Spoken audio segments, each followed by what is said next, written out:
A besta que sobe da terra, os Estados Unidos da América, é um país que foi fundado por cristãos protestantes que fugiram da perseguição da besta que sobe do mar, lá na Europa.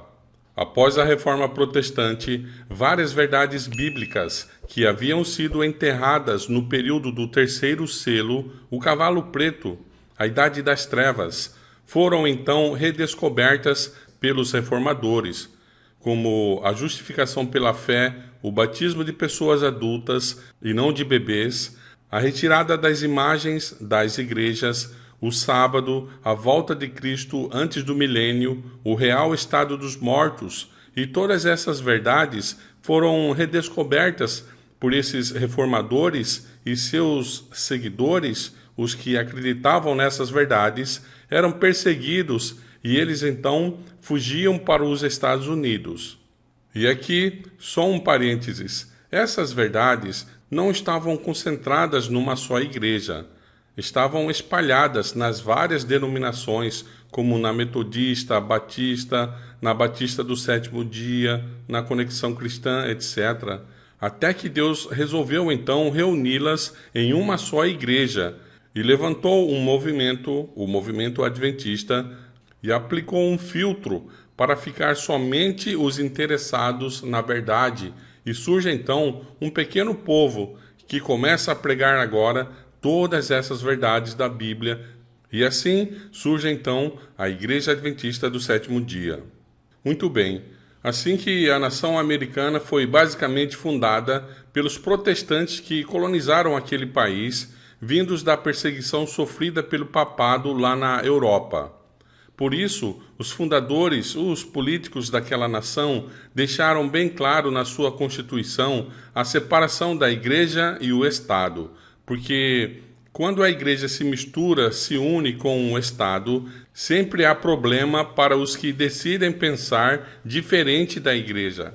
Mas a Bíblia afirma que a mulher fugiu para o deserto e a terra ajudou a mulher, mas o dragão irou-se contra a mulher e foi fazer guerra contra os seus descendentes. Então, a verdadeira igreja, o povo de Deus, deveria surgir no cenário mundial depois de 1800, e num território ao ocidente, mais precisamente no novo continente, na América do Norte. Mas Roma não deixaria barato. Logo tratou de estabelecer seu território também ali naquele país. E os que acompanham o nosso canal já estão sabendo como Roma controla os Estados Unidos e que o Tratado de Paris foi, na verdade, um acordo para incluir os Estados Unidos no contrato que Roma tem com a Inglaterra, por causa do ocorrido com o sacerdote da Cantuária, Thomas Becket. Assim, Roma faria de tudo para tentar frustrar o plano dos cristãos que fugiram de sua perseguição na Europa, construindo um país só de protestantes. E o mundo tem consciência da prosperidade dos países protestantes. De fato, os países protestantes são mais prósperos e ricos que países católicos. Por isso, neste momento, a fronteira dos Estados Unidos está aberta. É a primeira vez em todo esse tempo que isso ocorre. E o motivo principal dessa imigração é trazer pessoas que não sejam protestantes para aquele país. Essa é a verdadeira razão, a razão primária. Quem cruza a fronteira normalmente são hispanos, mexicanos, centro-americanos, sul-americanos, mas também estão imigrando muitos asiáticos e africanos também. E essa gente não é protestante. Isso ajuda a diluir ainda mais o sabor protestante e diluir também o voto protestante naquele país, para que ninguém possa levantar em defesa da liberdade. Então, por isso a fronteira está aberta. Houve um senhor que viveu no século XIX, chamado Morse, que foi o criador do código Morse, um código de comunicação.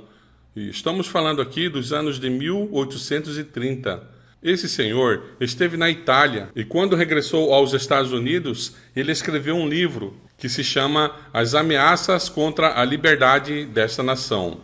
Ele disse que desde então o papado estava promovendo a imigração católica nos Estados Unidos, levando para aquele país muitos irlandeses, italianos, franceses, polacos, portugueses e espanhóis. estava levando aos milhares para os Estados Unidos. E por quê? O motivo é muito simples: para com o tempo transformar aquela nação que era basicamente uma nação protestante em uma nação católica. Então, essa onda de imigração desenfreada só está ocorrendo por um motivo, que é o de levar pessoas que não estão buscando liberdade, estão buscando dinheiro. E quando a gente quer dinheiro, não importa a constituição daquele país, não importa a liberdade de consciência, não importa a liberdade de expressão, não importa a liberdade para publicar, para reunir, etc. Tudo que a pessoa quer é um trabalho. Dá-me um trabalho, dá-me os documentos e deixa-me trabalhar, viver nesse país. As favas com a Constituição, não há nenhuma preocupação com ela. É um tipo de notícia muito corriqueira nos canais em espanhol daquele país e constantemente assusta os hispanos. A imigração, pessoas migrando, imigrando, e a polícia da imigração, eles vão te expulsar, vão te deportar. E o americano branco é mau, é racista, e isto e aquilo, e eles criam uma tensão racial e étnica naquele país, porque realmente haverá uma guerra civil outra vez naquele país. Rússia, China, Índia e as grandes cidades da América do Norte, devido às pessoas que estarão morrendo de fome, porque se um sistema já está em crise e você coloca mais pessoas pobres nesse sistema, dependentes do Estado, fatalmente levará a uma grande crise e as classes pobres se levantarão contra a classe dominante do país e haverá uma guerra civil outra vez naquele país.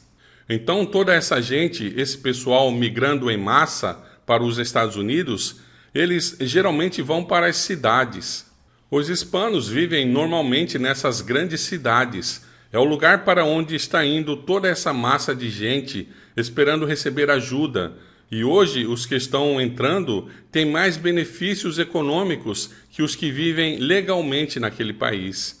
Segundo um estudo realizado por um instituto, o provento mensal recebido por essas pessoas é de $9.500. Eles estão recebendo educação para seus filhos nas escolas. Eles recebem também vale alimentação e uma ajuda de custo para pagar o aluguel também.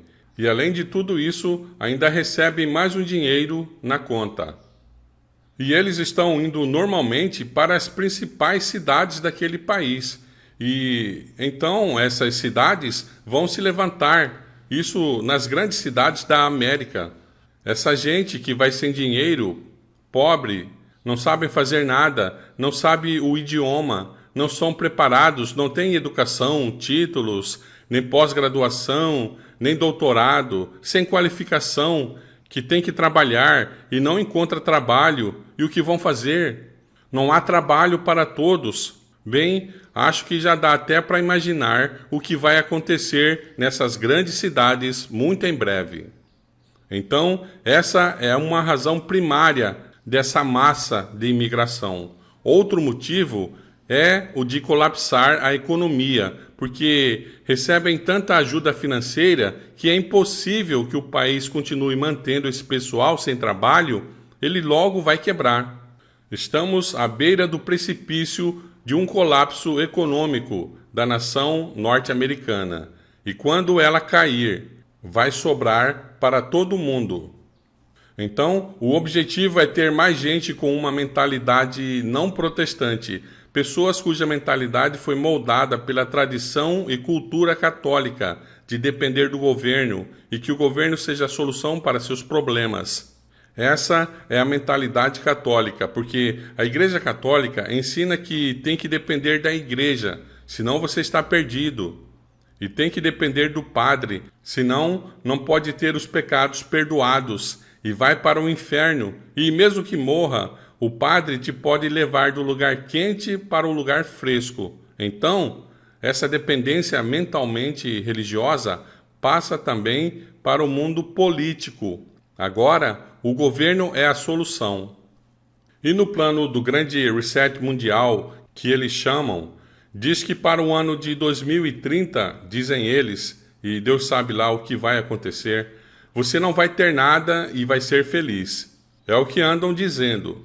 Sim, eles dizem, você não vai ter nada e vai ser feliz.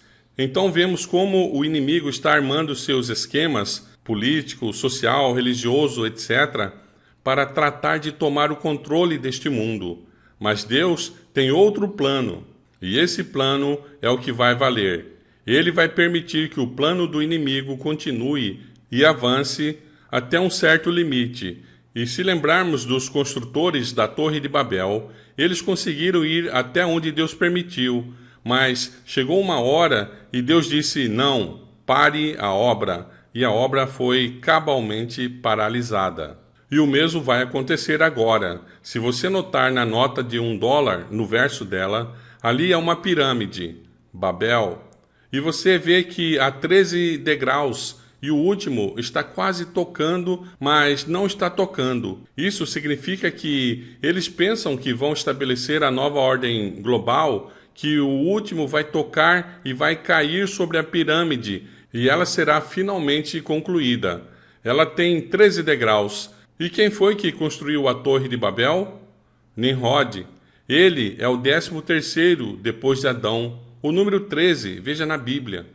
O número 13, por isso, o 13 é muito famoso nas sociedades secretas, e por isso a nota de $1 também tem essa pirâmide com 13, e está cheia de 13 flechas na águia, com 13 ramos também, e o número 13 está por toda parte nessa nota. É uma nota bem esotérica. Então, eles pensam que agora a parte de cima vai tocar finalmente na pirâmide e vai concluir a obra deles. Mas Babel não conseguiu. Nabucodonosor também tentou, mas não conseguiu. Esse foi o segundo intento de Satanás. Na Babilônia antiga, ele disse, não é essa a grande Babilônia que eu tenho feito? Mas o Senhor disse, não. Vá para o campo passar 7 anos, vá ser vegetariano. E depois de 7 anos no campo e vegetariano, aquele homem se converteu. E depois então reconheceu o Criador e disse, Deus é o que rege, não só governa o mundo, mas o universo também. E agora vem o último processo de Satanás para sua ordem global. Mas o Senhor não vai permitir que ele tenha êxito total. Ele vai avançar sim, e até onde o Senhor vai permitir, não sabemos. Mas o Senhor, no devido tempo, dará um basta. O plano de construir a Torre de Babel, ou construir o Império Babilônico, e agora a Babilônia espiritual de Apocalipse, não terá muito êxito. O reino do Senhor será estabelecido e será um reino eterno, e você e eu teremos a oportunidade de tomar parte desse reino. Para isso, devemos andar na presença do Senhor desde agora. O Senhor te abençoe e te guarde. O Senhor faça resplandecer o seu rosto sobre ti e tenha misericórdia de ti. O Senhor levante o seu rosto sobre ti e te dê a paz.